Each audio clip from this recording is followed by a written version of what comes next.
Plus de 100 000 personnes vivaient dans ce quartier de la ville de Gaza, réduit à néant, figé, des kilomètres de poussière.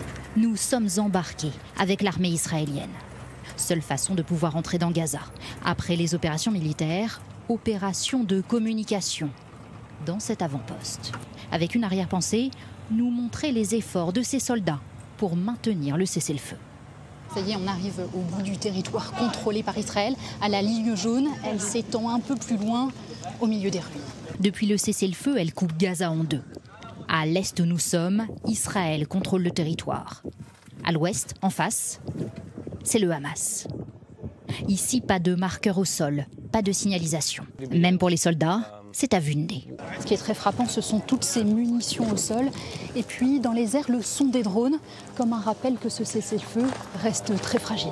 Chaque camp s'accuse mutuellement de violer l'accord de paix. Cachés sous ces camouflages, les militaires scrutent les ruines, guettent les tentatives d'infiltration. Quand c'est clair que c'est un terroriste du Hamas armé, c'est arrivé hier encore, on l'abat. Ça ne ressemble pas vraiment à une paix ou à un cessez-le-feu aussi. Il y a un cessez-le-feu et quand le Hamas le viole, on s'assure que l'accord soit respecté. L'accord dit pas de Hamas de ce côté-ci de la ligne. Quand ils franchissent la ligne, on s'assure qu'il n'y ait pas de Hamas de ce côté-ci. De ce côté-ci, sous contrôle israélien, l'armée a broyé méthodiquement chaque bâtiment. Plus un mur à la verticale. Discours officiel, le Hamas a piégé les habitations, mais une autre explication peut-être. Vous pouvez le voir, le kibboutz de Nahal Oz est à 2 minutes en voiture et la ville israélienne de Sderot aussi.